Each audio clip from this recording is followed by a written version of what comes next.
Hi, everyone. It's Barb Egan with TherapyTalks. And on today's show, we have a trauma specialist, a therapist from the Bay Area in California, Joelle Maletis. And today we talk all things trauma. We define PTSD, and complex PTSD. We talk, what do they mean? What's their definition? What's the difference between them? What are some strategies for them? How they relate in different situations, how they compare to one another, and even a little bit of hope in it called post-traumatic growth. And so we really delve more into that as well and learn about that, how we can move beyond our trauma. So I hope you join me today and learn some things on today's show.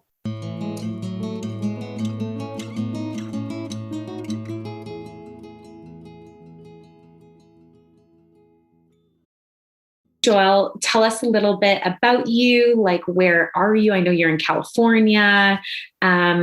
Just kind of a little bit of your story, who you are, what you do, what type of work you do, what type of therapy. Yeah, so this is my second career. I started actually I'm a ballerina by training. So I was in the dance world for 20 years and had an ending injury and thought therapy would be interesting. I was teaching dance at the time and teaching social dance. And I love this concept of relationships and movement. And I had no clue what I was getting into.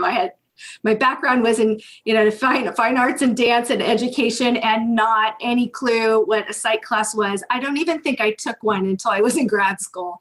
And so I started there and I was interested in movement, and I joke and say eating disorders and trauma, and you can kind of draw the dots between all of that and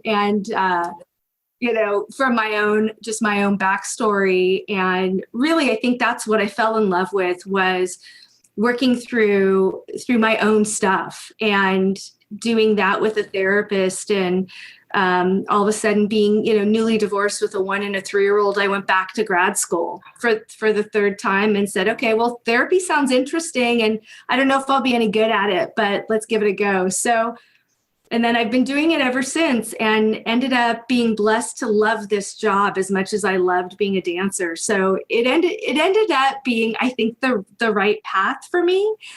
So I'm a trauma expert. My dissertation was broad spectrum eating disorders and working with trauma, and then using an addictions model to try and understand eating disorders, and fell into being a PTSD and a military psychology expert. And that's primarily what I do now, is I work with complex trauma. And then I'm blessed to have an amazing staff. And like you, I supervise associates and interns, and I love the teaching part. And we work from a multimodality perspective, but for the most part, it's empirically based. So DBT, CBT, narrative, solution-focused, EMDR. So all of those buzzwords for our therapists that are listening to the podcast. And then for people that aren't therapists, it's models that have been tested and studied at university and tend to have some research behind it that we use at the clinic. Yeah. Oh, that's great. And where is your clinic? So it's in Mountain View, California, which is the San Francisco Bay Area. We're 3 miles from Google and Apple and Facebook and all of those kinds of things. So we're right in the heart of Silicon Valley. And right now with COVID, we are still telehealth, and that's been a whole interesting process with just being a therapist, supervising therapists, what our clients like. And I was surprised how much they actually like teletherapy for the most part. Some are wanting to be back in person. So the clinic really focuses in on doing that one-on-one therapy model. And for the most part, people come in weekly. And so that's where we're located, and very, very blessed to have California weather. So yeah. Wow. Yeah. So up here in British Columbia, just due north on the West Coast, it's still a hybrid. We've returned to in person for some time now, which is fantastic. But there is something so great about telehealth. There really is. just being a mother too. I did a lot of it before the pandemic, and then seeing a lot of moms or working with certain people and schedules or evenings. And yeah, it's opened up a whole world, which has been kind of a blessing in and of itself of that. But yeah, like you said, there's pros and cons to it, but it's amazing that you can do that. You can supervise, you can have a team of associates, you can provide great care, and even those types of therapy models like EMDR and trauma work via telehealth. Yeah, and we do have, some clients that have said, it doesn't work for me and I'd like to have something in person. And I can totally understand. And I was making this joke actually with my team a few weeks ago and said, I don't know if I would be a really good telehealth client personally. I think it would be challenging for me as a client. And when I go to therapy, we're doing therapy over Zoom or over the phone. And I've had the same therapist forever. So she knows, she can pick up on when I need to be called out on my garbage over the phone. And, but there's something to be said about in-person versus telehealth, and it is a completely different kind of therapy support. And so, looking at trauma, what's been interesting is it gives people, I think, this veil where in some ways it feels safer. I'm not sitting in Joe's office and I'm not completely exposed, right? I have this little bit of a reprieve behind the camera. And I think for other people, they're missing that connection, right? That energy that they want. So it's been an interesting experience for sure. So you were a dancer, a ballerina. I was very similar to that. I was a hockey player. But it totally is like I was a professional athlete, professional coach, had a career-ending injury. And it's like you go through the intensity of that, the identity transformation then of who am I? And I think to some extent, we're human. We all have trauma to some extent in our life, a big T or little t trauma. But tell us your story, like how you went from being a dancer, a ballerina, to, you said it was your third master's, following a divorce, two small kids, and counseling, going into therapy. Tell us why did you go with that route? I think that there's some truth to throwing a dart at a dartboard and saying, I wanted to be a full-time mom. I was blessed enough to have another co-parent, and we co-parented the children, and they went back and forth every day. And so what can I do still living in Silicon Valley, which is extremely expensive to live. So how am I going to do this on my own? I was teaching full time. I was running a dance department, coaching still, dancing still. And it was too much. And as you know, with injuries, right? Like after a while, it's just too much. And so I think that's really what propelled me in. It's not a very glamorous answer, but it felt practical. What I had no idea is how healing and therapeutic it would be for me. And I think that's really what started it was I had, I had one, I lost one late term, had a third. I had postpartum depression. I had no idea what I was dealing with. And then all of a sudden, now I have a 1-year-old and a 3-year-old, and I had no idea what I was going to do or who I was going to be. And I think, my therapist at the time was guiding me along of, what is life 2.0 or even 3.0 going to look like for you? And I had no idea. And so I took a couple of psychology classes over the summer and said it sounded good, and really threw myself into it, not having any idea what doing therapy or being a therapist was going to be like. I think that's really, for me, the catharsis of the passion that I have for work now. But also being able to connect with the clients that I work with is I had a lot of trauma. I had a lot of complex PTSD. I was diagnosed with PTSD and I had all of these labels. What did that mean? And how do I pull myself out of that? And so the more I researched and the more I studied and the more I went to therapy, the more it made sense. And it was. I don't want to say it was an easy transition. It wasn't easy at all. I really struggled with, I'm not a professional athlete anymore. So now what does that mean? And who am I? And how am I I don't even know how to define myself. And I've got, these little children who are almost 20 and 22. So they're not little anymore. And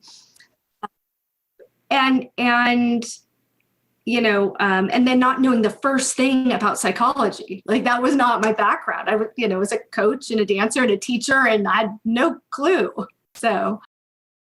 And so that's kind of what got you into the counseling world, therapy world. And then how did you specialize in trauma work in particular? Yeah, so I was really interested in what that cross-sectional between broad spectrum eating disorders, athletes, trauma, and then really addiction science. And so how do we apply an addiction model to eating disorders? And in 2006, 2007, it was sort of a new concept, right? It's not new anymore. And at the time that I was really interested in what does this look like? Because, I can't be the only one that feels this overwhelming sense of not only just triggered, right, but competing symptoms. And so is it a laundry list of diagnoses or is there some commonality between the two? And so that's really what got me interested in it. And then how do we work with it? That was not 3, hours of therapy every week from a Jungian, right, psychodynamic perspective. What was something that we could do that wasn't CBT driven, right? That was more expansive, and yet it dealt with the symptomology of it. And through that, started understanding what PTSD was, and then now complex PTSD and the overlaps of all of those things.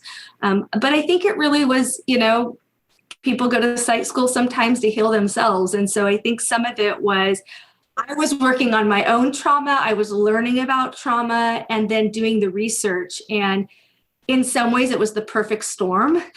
And in other ways, I look back and think, how the heck did I manage that? How did I pull that one off, And it's so amazing because so much of it's like that part of our story, the struggle part or the hurt part, our pain usually becomes someone else's survival guide or our most effective impact because we get it.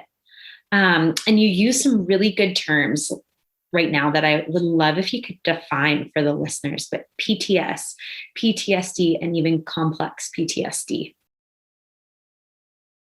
Yeah. So if we think of disordered, right, then what we're talking about is when something affects somebody's daily life and living where it limits their function, right? So someone who's saying, I'm no longer functioning even well, right, optimally. The things that I'm experiencing are affecting my life. So PTS, post-traumatic stress, without that disorder, we often see our first responders, ICU nurses with COVID, we're seeing a lot of that. Military members that may not have extreme trauma, but they have this post-traumatic stress response. And it makes sense. When something is stressful and traumatic, our body responds, our emotions respond, we hold that in our memory. That doesn't necessarily mean that we develop disorder, right, where it impairs our daily functioning.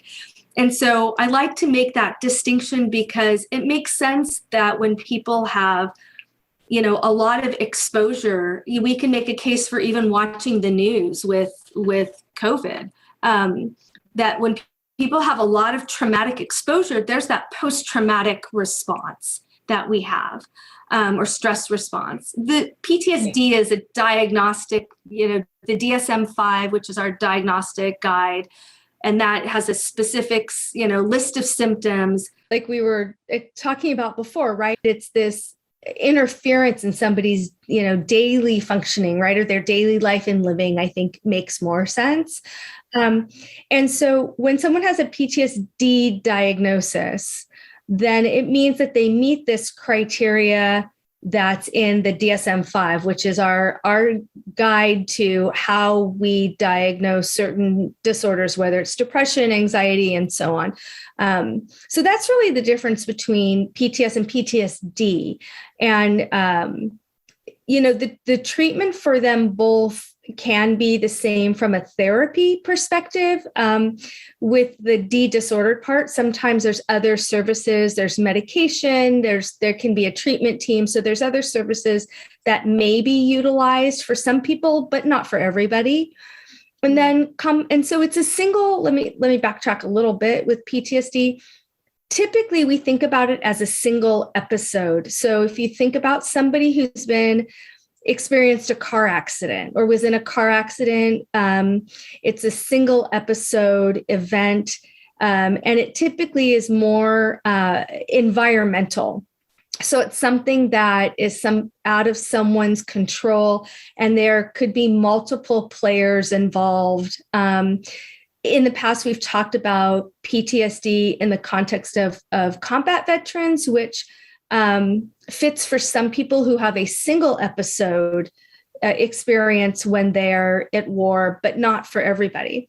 And so complex post-traumatic stress disorder is twofold. One, it is a series of events. So I like to use ICU nurses as an example over the last 3 years with COVID, where every day it's day in, day out trauma.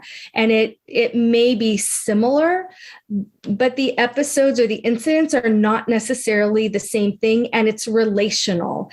And so typically when we think about complex PTSD, we're talking about early childhood trauma, sexual abuse, emotional or physical abuse.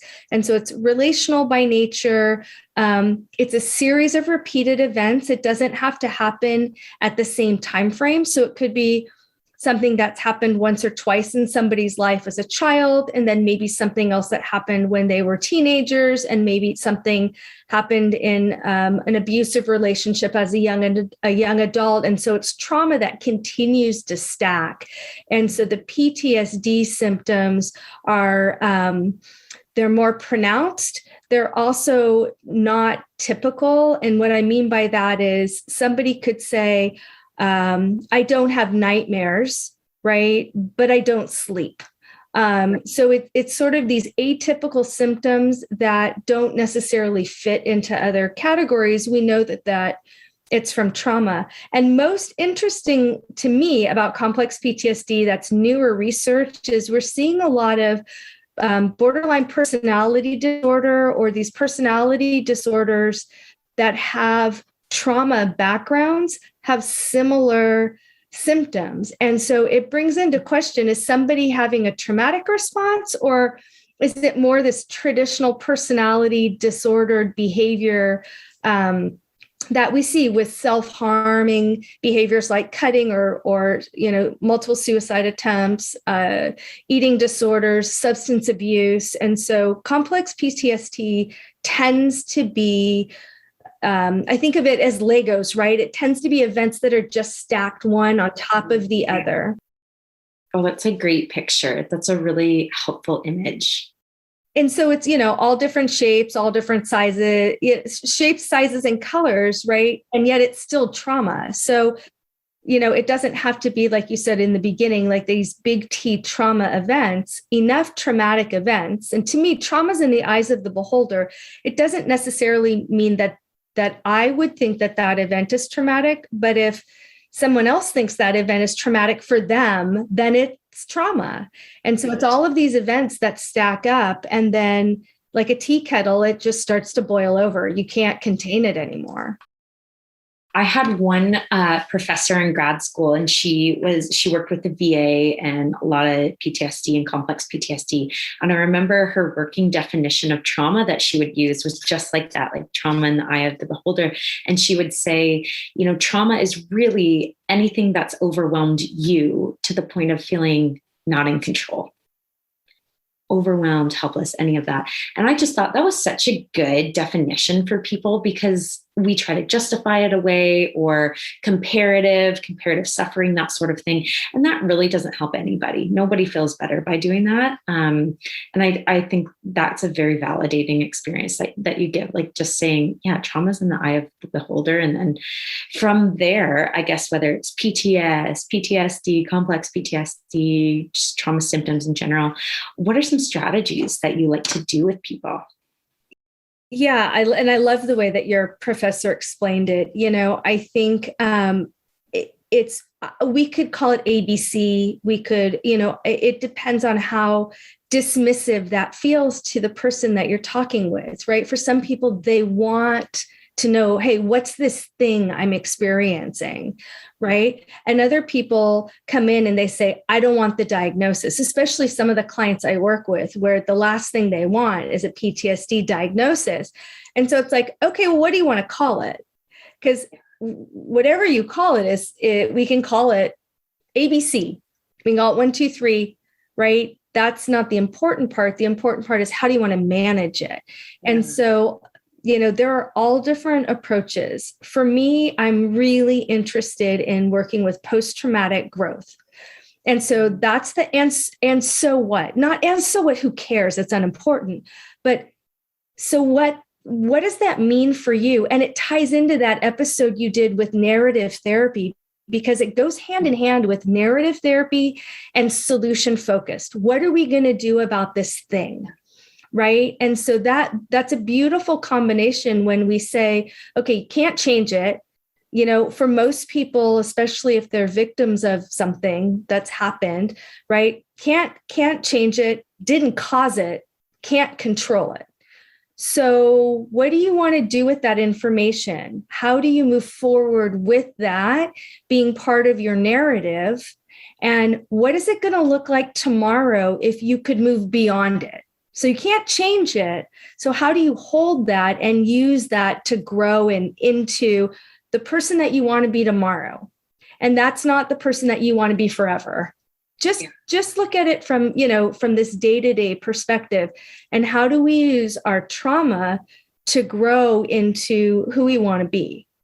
And so that idea of post-traumatic growth is really, for me, the foundation. And then there's lots of different things: yoga, meditation, talk therapy, movement therapy.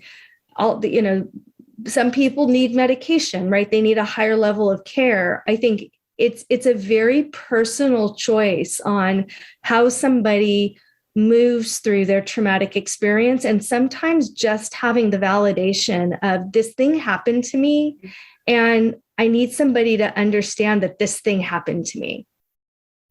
Yeah, that's so powerful, just to feel heard and seen and understood with this trauma of this terrible thing that happened to me. Like you said, it's not my fault. I didn't cause it. I can't control it.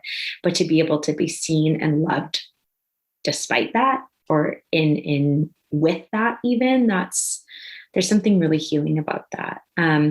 Post-traumatic growth, that is such a great word. That's definitely, we do a lot of that type of trauma work here, EMDR, and that. I love how you just share about it. And it's like, you don't have to look forward a year from now, just tomorrow, like that step in front of you, that really breaks it down. That paints hope. That actually paints some hope for people. Can you describe post-traumatic growth for our listeners? Yeah, so it's actually it's a researched theory, and it looks at what people's traumatic experiences are and the moral injury, the injury to somebody's soul or their psyche. When we talk about veterans, a lot of times it's, I had to go do this terrible thing and now I don't know how to live with that. And so there's this hole in my heart. And that causes a lot of this injury and this trauma, that in itself is traumatic. For other people, it's, I can't get past being victimized. Right. And I don't mean that to sound flippant. I mean that people get clinically stuck and they're just cycling through bad relationship after bad relationship, or they're cycling through that really negative self-talk where they're suffering and they're not sure how to move beyond that. And so this idea of post-traumatic growth is taking that trauma and that narrative and rewriting it. And so then how do we work through the shame, the guilt, and the blame, right? Shame is I'm ashamed of how I think or how I feel or something about me. Guilt about my behavior. I did this thing, right? And blaming, the world. And people have religious crises. They have academic crises. They have personality crises. They have institutionalized, right, or administrative betrayals. And so there's all of these things, I think, that factor in. I don't think it's linear, And so I could be in a car accident and you could be in a car accident, and we will have two very different experiences, and how our bodies hold that, how we feel emotionally about that.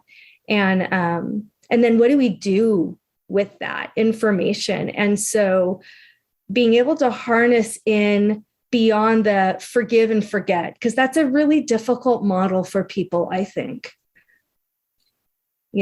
And so how do we say we don't want to forget this thing necessarily, right? Or we don't want it to haunt us. I hear that often. I don't want this to haunt me. I don't want it to keep haunting me.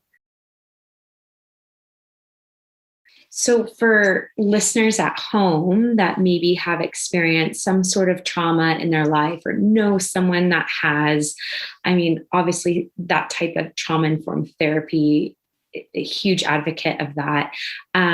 Is there anything like at home that you would encourage listeners to try? I know you said like meditation or yoga or something like that. Are there any kind of good foundations or healthy Legos, like healthy building blocks for that post-traumatic growth? Yeah. And so, it's a good shameless plug for Switch products, because journaling, we know, is an amazing source to process, how we feel, to process our narrative. I know you did an inner critic thing. So, that's one really great thing for people, and they can do that on a piece of paper or in a secured source. Computer's not always secure, but finding a way to do some secure journaling. There's lots of grounding exercises. There's free apps that people can get a hold of, and not plugging anyone in particular, but there's some very good ones out there. Wobot is Stanford University driven in the States, and it has some good research. The VA has some wonderful PTS and PTSD based applications that are free. So people can do that kind of work. They can use, there are workbooks that you can get on Amazon that are well researched, that are really more process workbooks from a specific theory, different than journaling. I think people have a lot of access to information, which is exciting, right? In addition to talk therapy, or again, medication if people need that, diet, exercise, sleep, all of the standards. But I look at it like a bicycle wheel.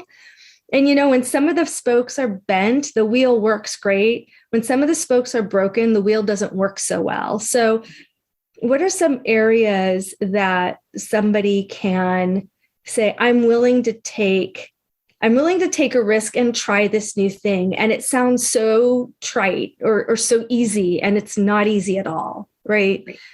It's not easy to say, try and get 8 hours of sleep. Well, that's great, but I have an infant at home, so that's not going to, right? Or, just get out and exercise. Well, if it were that easy, people would be doing it. Right. Those things are simple, but they're not easy at all. Right. And so then it's, I always just say, try something. Worst case is it doesn't work. it doesn't set you behind. So try writing in the journal. You like it? Cool. If it's working, even better. If you hate it, don't do it. There's other techniques. There's so much stuff out there right now.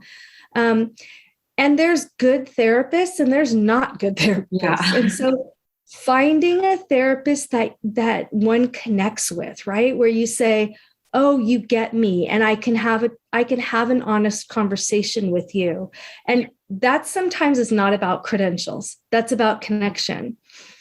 And so really looking for somebody who, you can work with. And things like Switch puts out, one of the things I love about the company is it puts out really good content. And so I look at the Instagram every day and I see, and it's like, oh, they put up something about healthy sleep habits. That's helpful. I teach this stuff. It's still helpful for me, right? Totally. Yeah. So I think there's a lot of content and there's a lot of good content. And so finding things that resonate for you, which is going to be different than what works for me. It's so personalized and you don't have to fit in a label. And that's actually a very nice thing. Because like you said, a lot of people who come in, there is the stigma, or especially the type, the population, the military personnel or Silicon Valley. I could imagine the label, the stigma, especially around PTSD, is like, do not slap that anywhere near me. And I love how you just normalize it. You're like, we can call it whatever you want. It's how you manage it. And here's some practical things. Here's some personal things for you. And I just thought that was so helpful. And yeah, thank you for being on our show today. It was just such a wealth of knowledge. What a cool story. And we're just thankful for you and people like you who use their story to then meet people where they're at and bring healing to their life. So thank you. We just really appreciate you, Joelle. Thanks so much. And thanks for having me on. And I know we're going to be putting out a trauma journal coming up soon. So Woo! I'm excited about that. Yes. Yeah. Oh, that will be great. Oh, good. Well, we look forward to that. Definitely this with Joelle has written a trauma journal with Switch Research. So be on the look for that. Follow the social medias and things like that to find when it comes out. And that will be just a wealth of knowledge. I'm sure that will be we just got like a very small taste of it today. So I'm definitely excited for it. Thank you. Yeah. And people can find me. I know, you'll put up all of my info, but, people can find me and reach out. I'm always happy to point people, to resources that are just good. That because I think it does take, to steal a line, it does take a village, right? And all of us kind of coming together and sharing what we know, and people can then pick and choose what's going to work for them. So thanks so much for having me on. I really appreciate it.